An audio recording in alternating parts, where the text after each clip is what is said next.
اعوذ باللہ من الشیطان الرجیم بسم اللہ الرحمن الرحیم۔ محترم ناظرین، السلام علیکم ورحمۃ اللہ وبرکاتہ۔ ہم امید کرتے ہیں کہ آپ بخیر و عافیت ہوں گے۔ روزانہ کی طرح آج بھی ہم ایک اہم موضوع اور ویڈیو لے کر آپ کی خدمت میں حاضر ہوئے ہیں۔ ناظرین گرامی، آج کی ویڈیو انتہائی اہم ہے ہماری سماجی، ہماری معاشرتی زندگی کے لیے، ہماری عمرانی زندگی کے لیے انتہائی اہم موضوع پر یہ ویڈیو آج ہم آپ کے سامنے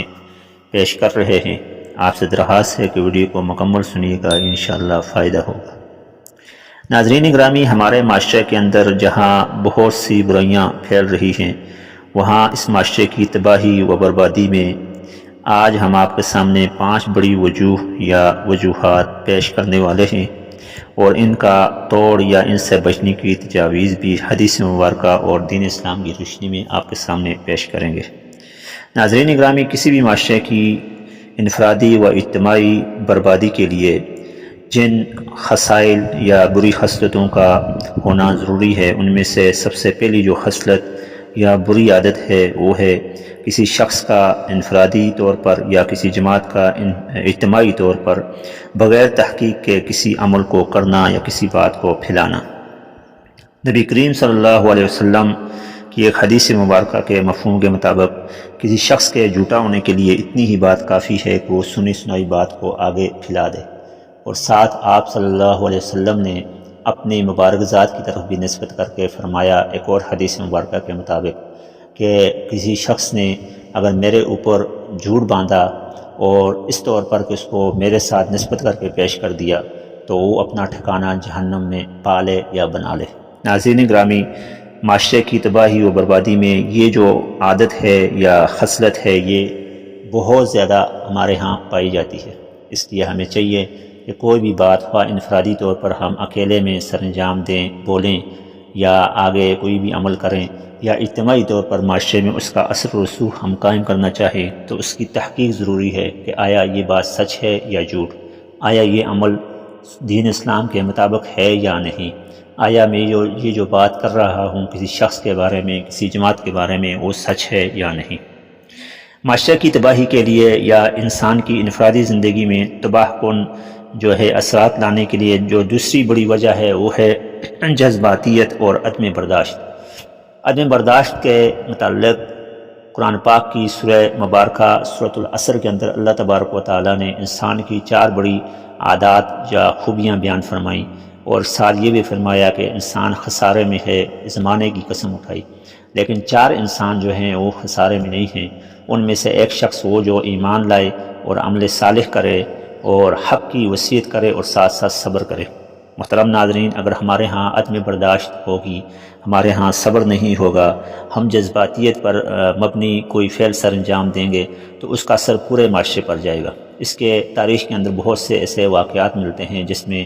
مسلمان حکمرانوں نے جو ہے جذباتیت کو پروان چڑھاتے ہوئے اپنی پوری کی پوری قوم کو تباہ کیا، اور عدم برداشت کی وجہ سے پورے خاندانی زندگی، پوری سماجی زندگی کے برباد ہونے کے ہمارے ہاں آئے روز واقعات نظر آتے ہیں۔ کسی انسان کی انفرادی یا اجتماعی طور پر معاشرے کی تباہی کے لیے جو تیسری بری خصلت ہے وہ ہے بدزبانی۔ بدزبانی بنیادی طور پر کسی انسان کا اکیلے یا کسی قوم کا قومی طور پر، اجتماعی طور پر ایسے الفاظ یا زبان کا استعمال کرنا جس سے جو دوسرے مذاہب کے لوگ ہیں یا دوسرے خاندان یا قبیلے کے لوگ ہیں یا علاقے کے لوگ ہیں اس سے نفرت کرنے لگ جاتے ہیں۔ بدزبانی ایک ایسا برا فعل ہے جس کے سبب بہت سی عائلی زندگی اور خاندانی زندگی کے تباہ ہونے کے نتائج تو ہمیں دیکھنا ہی پڑتے ہیں، لیکن اس کے ساتھ ساتھ ہماری جو آنے والی نسل ہے اس کے تباہ ہونے کے بھی چانسز 100% حد تک بڑھ جاتے ہیں۔ بدزبانی سے بچنے کے لیے بہترین طریقہ یہ ہے کہ انسان خاموش رہے، انسان عدم برداشت کے بجائے صبر کا دامن ہاتھ میں تھامے رکھے، اور کسی شخص کے برے عمل یا برے فعل یا برے حرکت کے بدلے میں اس کو اسی طرح جواب دینے کے بجائے برداشت کرے اور اس کو اچھے طریقے سے سمجھائے، یا کم از کم اس کو جو ہے عفو درگزر کر کے اس کو روگردانی کر کے اس سے دور رہے، تاکہ بدزبانی کا عمل کر کے وہ نہ صرف اپنے لیے بلکہ خاندان کے لیے تباہی کا سبب نہ بنے۔ کسی معاشرے کی بربادی کے لیے چوتھی بڑی جو عمل ہے یا چوتھا جو بڑا پیش خیمہ ثابت ہو سکتا ہے کوئی برا عمل یا قبیح عمل، وہ ہے بدگمانی۔ بدگمانی یہ ہے کہ کوئی انسان اپنے کسی دوسرے مسلمان بھائی یا کسی بھی انسان کے بارے میں ایسا گمان کرنے لگ جائے کہ در حقیقت وہ اس طرح حقیقت میں واقعہ نہ ہو۔ بدگمانی ایک ایسا عمل ہے جو بہت سے سگے رشتوں، حقیقی رشتوں کو بھی دراڑیں ڈال کر دشمنی میں بدل دیتا ہے۔ بدگمانی کا بہترین علاج دین اسلام کی روشنی میں یہ ہے کہ جب بھی ہمیں انفرادی طور پر یا اجتماعی طور پر کسی شخص یا جماعت کے بارے میں کوئی عمل، کوئی فعل یا کوئی قول پتہ چلے تو ہمیں اس کو اپنے دل میں رکھنے کے بجائے اس کی زبان پر بات کریں یا اس سے تحقیق کریں کہ آیا اس دل میں آپ کے بارے میں یا فلاں کے بارے میں یہ رائے قائم کی ہوئی ہے یا نہیں۔ اگر رائے قائم کی ہے تو اس کو ختم کرنے کی کوشش کریں، اور اگر رائے قائم نہیں ہوئی تو اپنے دل سے اس کے بارے میں پیدا کیا ہوا جو گمان ہے، جو برا گمان ہے، وہ اس کو ختم کر دیں، تاکہ اس کی وجہ سے ہمارے جو تعلقات ہیں وہ منفی کے بجائے مثبت زاویے اور مثبت پیرائی میں چلتے رہیں۔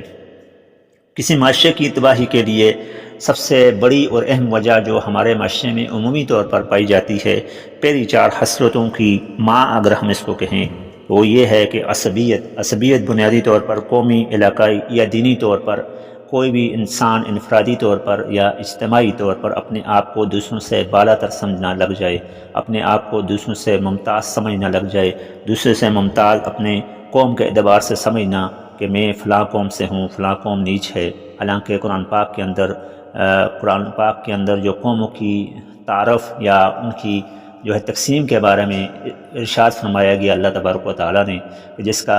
مفہوم یا ترجمہ یہ بنتا ہے کہ ہم نے آپ لوگوں کو قوم کے اندر تقسیم اس لیے کیا تاکہ لتعارف ہو، کہ آپ لوگوں کا تعارف ہو سکے، آپ کا پہچان ہو سکے۔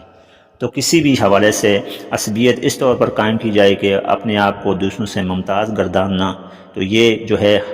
اس قوم کی تباہی کے لیے بنیادی سبب بنتی ہے۔ اس کے ساتھ ساتھ علاقائی طور پر اپنے آپ کو دوسروں سے ممتاز سمجھنا کہ میں جو ہے اچھے علاقے میں یا اچھے ایڈوانس ایریا میں رہتا ہوں، فلاں جو ہے بدھو ہے، گاؤں میں رہتا ہے، جاہل ہے، اجڑ ہے، تو اس طرح کسی انسان کی تحقیر کرنا عصبیت کی بنیاد پر یہ بھی گناہ بھی ہے، اور ساتھ ساتھ اس کے نتائج قوم کی تباہی کی صورت میں نکلتے ہیں اور معاشرہ برباد ہوتا ہے۔ اور ساتھ ساتھ دینی اعتبار سے جو کہ سب سے زیادہ پائی جانے والی خامی ہے، وہ یہ کہ کوئی انسان اپنے آپ کو معزز سمجھے، کوئی انسان اپنے آپ کو دیندار سمجھے، کوئی انسان اپنے آپ کو بزرگ سمجھے، صرف اس طور پر کہ میں دین کے اوپر عمل کرتا ہوں، میں نمازیں پڑھتا ہوں، میں نوافل پڑھتا ہوں، میں نے جو ہے حج کیا ہوا ہے، میں جو ہے اتنے صدقے خیرات کرتا ہوں۔ تو اس طور پر انسان اپنے آپ کو دوسروں سے بالا تر سمجھے، دوسروں کو نیچ سمجھے، دوسروں کو گناہ گار سمجھے، تو یہ جو حامی ہے یہ معاشرے میں تباہی اور بربادی کا سبب بنتی ہے۔ یہ 5 خصلتیں ہمارے معاشرے کا حصہ بن گئی ہیں، اور بدقسمتی سے جس تیزی کے ساتھ یہ وبائیں پھیل رہی ہیں، اس سے شدید اندیشہ ہے کہ فتنہ کہیں ہمارے جو ہے خون کا، ہمارے خمیر کا حصہ نہ بن جائے۔ ان کے ہوتے ہوئے نہ کوئی ریاست چل سکتی ہے، نہ کوئی تحریک کامیاب ہو سکتی ہے۔ پھر اس ملک کو اور قوم کو تباہ کرنے کے لیے ہمیں جہاں آئے روز یہ سننے میں آتا ہے کہ جو ہے فلاں مذہب کے لوگ ہمارے دشمن ہیں، فلاں قوم کے لوگ ہمارے دشمن ہیں، تو ان 5 خصلتوں کے ہوتے ہوئے کسی دوسرے مذہب، قوم یا قبیلے کی ضرورت نہیں ہے کہ وہ ہم پر حملہ کرے، بلکہ ہم خود ہی اس کی تباہی کے لیے کافی ہیں۔ محترم ناظرین، آج کی یہ ویڈیو اس طور پر بھی اہم ہے کہ ہم ان خصلتوں کو اپنے اندر انفرادی طور پر، خاندان کے اندر، علاقے کے اندر اجتماعی طور پر ختم کرنے کی کوشش کریں، مثبت پیرائی میں ان کو حل کریں، تاکہ اس کے نتائج ہماری اپنی زندگی پر، ہمارا آنے والی نسلوں پر مثبت اثرات پڑ سکیں، اور ان خصلتوں سے اپنے آپ کی جان چھڑا کر ہم قومی طور پر، اجتماعی طور پر، انفرادی طور پر ہم معاشرے میں اپنا بہترین کردار ادا کر سکیں۔ امید ہے کہ آپ کو ویڈیو پسند آئی ہوگی۔ حاضر ہوں گے کل ایک نئی ویڈیو میں ایک نئے پیغام کے ساتھ۔ السلام علیکم ورحمۃ اللہ وبرکاتہ۔